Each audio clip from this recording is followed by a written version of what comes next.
Good evening, everyone, and welcome back to T3 Podcast. I am your host, Larry Lou, and this is a segment of my podcast that I have named Night Night.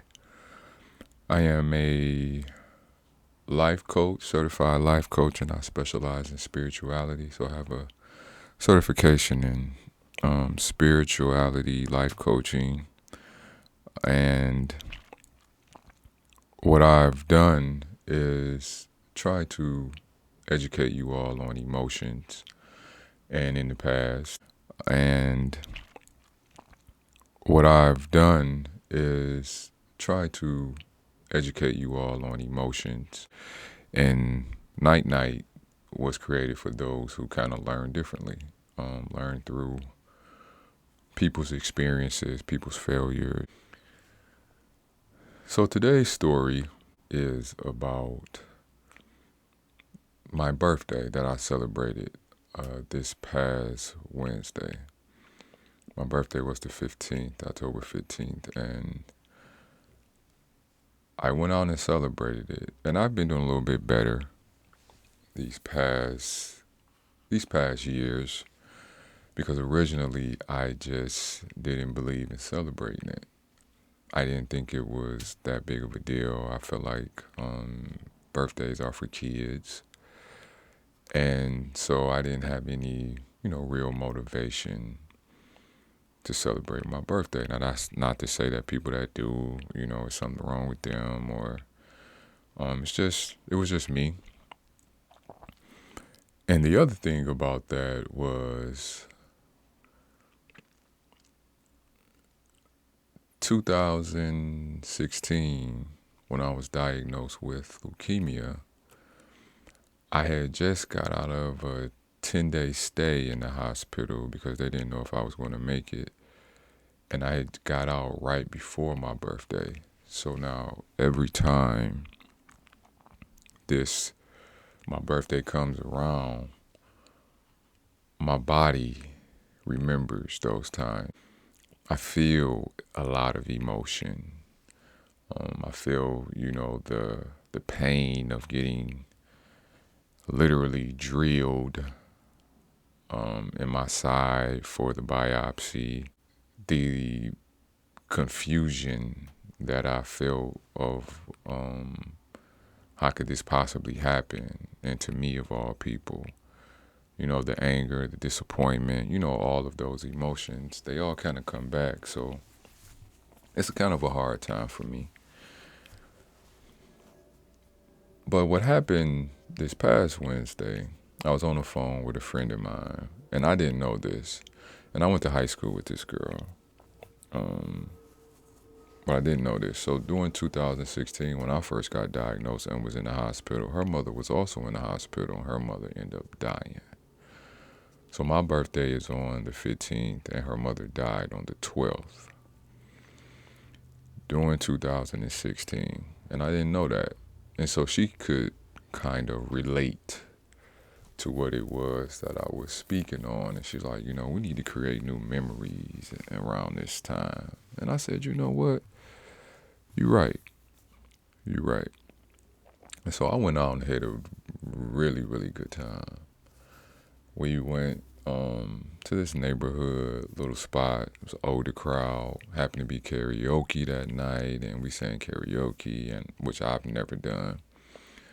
And just enjoyed one another. It was my high school classmates, and also some people that I used to work with, that I still stay in touch with and I love dearly. One of them was my boss.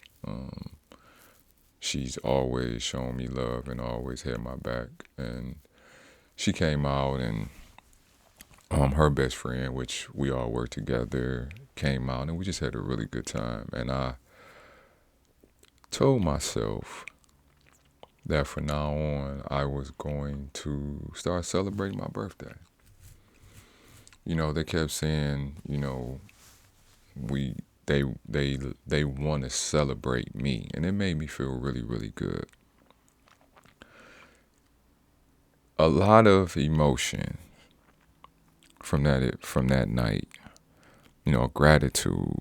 I was very thankful to have friends that would come out and celebrate with me and show their love for me. I was very, very grateful. I am grateful to have friends of that nature because I know everybody doesn't. So I want to go a little bit deeper in what I realized, and what made me realize this was I don't know how many people watch Dune. That is the series. Well, it's a series on HBO, but it was movies, and I love those movies. It was a part 1 and a part 2, but I think on HBO on the episode that they just created, I'm a quote guy, and this quote said, "Victory is celebrated in the light, but it is won in darkness." And I tell you, that quote to me is so powerful because it can't be any more true. It gives me, when I first read it, it gave me goosebumps because I was like, oh yeah, this is, it touched me deeply because it's so true. I'm celebrating my 51st birthday, and I just think about how didn't know if I was going to make it, if I was going to be here, how I didn't want to be here at one point because I felt so cheated. And so I want to talk about that, that darkness that a lot of us, if not all of us, can relate to. I didn't get through that darkness by myself. I had people that supported me and that was in my corner and that helped me. And it just got me to thinking, even before I was diagnosed, when I was around maybe 19 to 20, maybe even 21, I became homeless. I was at college on a basketball scholarship, wasn't getting the playing time that I felt I deserved. So one day, one game, I should say, the coach tried to put me in with like 9 seconds left. And I just untied my shoes right in front of him, and I didn't say nothing to him and didn't go in. He's like, oh, you're done, and you can go ahead back to Detroit and be a loser and be a thug and, go hang out on the corner. Oh, yeah, he was giving it to me. And so from that day on, wasn't on scholarship anymore. They took that, and I had to drop out of school. So I remember going home, and I was actually staying with a girlfriend of mine at the time. And so it had been about 2 weeks since I had been kicked off. And, I'm kind of depressed and like what I'm going to do now because basketball is all I kind of knew. Like a lot of these other kids out here didn't take school seriously. So, thinking basketball was going to be my ticket, and didn't happen. And so now you're faced with, okay, what do I do now? The girl I was with, I remember coming home to our apartment, and she was sitting on the bed. I was like, what's wrong with you? And she said, my mother said that I should never be taking care of no grown man. Oh, man. She cut me deep. So I knew right then it was over. I knew she was looking at me less than a man, and I just couldn't take it. So, just so happened, one of my brothers that, I don't have any biological brothers, but I have 2, I feel, men that I call my brothers. We played basketball together. We was at Cleveland State together. And I told him what was going on. I said, man, I can't stay here. And he was like, well, you can come stay with me if you want. Now, he stayed in the dorm room with another roommate. And yes, I could have went home. My mother was like, why don't you just come home? But it was just something that I felt like I had to do.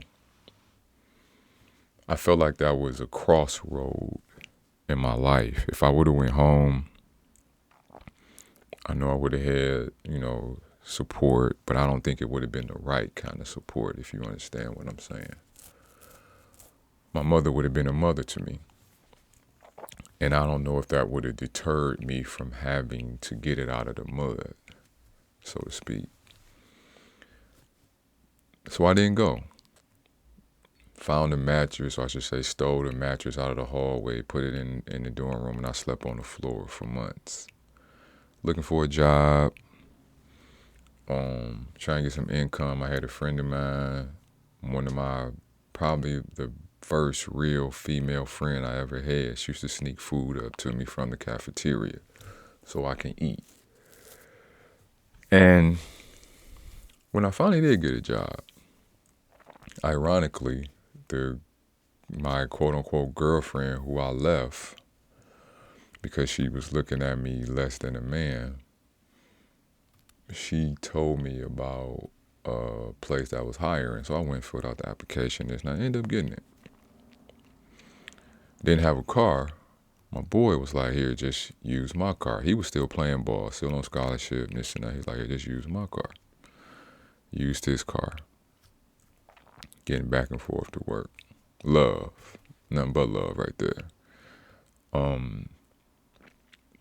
And so when I got enough money, then I, of course, moved out or left the dorms and got my own place. But for a minute, it was dark for me. I felt horrible.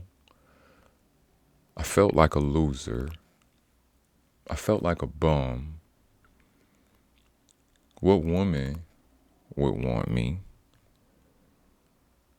I was just grateful that I had a real friend who didn't be like, well, man, I don't have enough room. It's just this dorm room, and I got a roommate. He didn't care nothing about that. Nothing about that. And the more and more I think about it, it's just, his heart is so genuine and his love is so strong. Our love is so strong between us, that I just sometimes I'm in awe on how he just act like it was nothing. And to this day, still my brother, all day, every day. But I had a lot of gratitude, but it was a lot of dark days. Being homeless, one day you on top of the world because you think you the man, and then you find out you're not. So I was humbled during that time, which I needed. I was humbled, and I, moved differently from that time on. Didn't have it all figured out. Still had my faults, but there was a different outlook. There was a greater appreciation for the experiences that other people went through or that we're going through, and not being so quick to think that, you're better than others. And I wasn't the type to think I was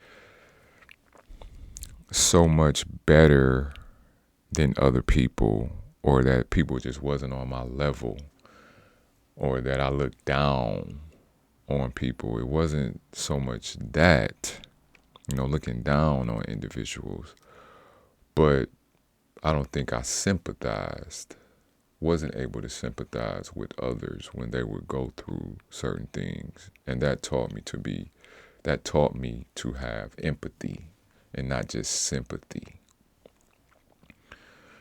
And ironically enough, when I got that job, the girl I was, we had broke up then, she thought we were going to get back together because I was working. But in my mind, if you can't hold me down or be with me in the worst times, why would I want to be with you in the good times?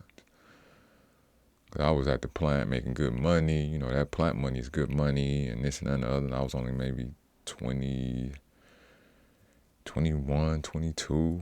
You know, so I was in there, you know, making money, making a good living. But I don't want to be with you now. You kind of showed me how your love here one day and maybe gone the next. And that's not the type of love that I was looking for. So we never got back together. You know, wish her well. Don't talk to her anymore. But there are no hard feelings. But those were dark times.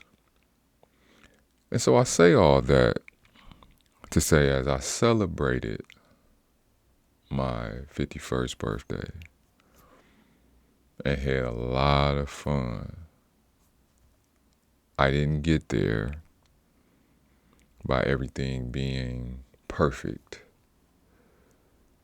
I didn't celebrate and have that victory without the things that were happening that people couldn't see, the struggles and the pain that I'm sure we all have to go through from time to time.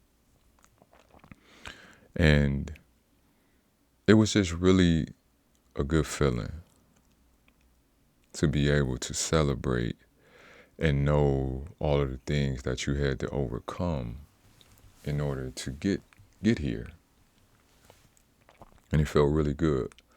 And especially to celebrate it with friends, you know, friends and family. And there are a lot of people who feel that the victory will never come, or that their victory hasn't come yet. And all I want to say is just hang in there. Just hang in there. You know, buckle down, cry if you got to, but hang in there, because I know sometimes it just seems like everything would be a lot easier if we took another route. I remember when I was homeless, this guy offered me a job to sell drugs for him. And he had the drugs, and he gave them to me, and I took them. Because in my mind, I can't sit here and not be able to take care of myself, not be able to survive. And I took the bag. It was a bag of crack. But before, we got through talking, or I should say, as we were talking, and before we got through talking, I told him, man, I can't do this. It just wasn't me. And I held out, and eventually I, got a job. It was very tempting to take that and make that easy money and quick money. But I gave it back, and I didn't have to worry about going to prison, didn't have to be looking over my shoulder or anything like that. So it was a good decision for me. And I understand that sometimes, and I want you to understand this, is that sometimes it just takes perseverance. Being able to keep trying to move forward and take the hits without seeing any positive, any light, without seeing any advancement, but kind of believing and having faith that it's coming, even if you don't see it, even if you don't feel it. And that is so difficult to do. It is so difficult to do. But that's what's needed in times of turmoil and that darkness that I'm talking about. That's what's needed a lot of times. So, again, victory is celebrated in the light, but it is won in darkness, my friends. It is won in darkness. Hope you can take this and possibly draw from it one day, because we all have our time. Nobody is immune to life. And just know that perseverance is needed. Patience is needed. Support. Celebrating when you are able to. Do it. Because you never know when you might not be able to. This is Larry Lou. Elevation is in order.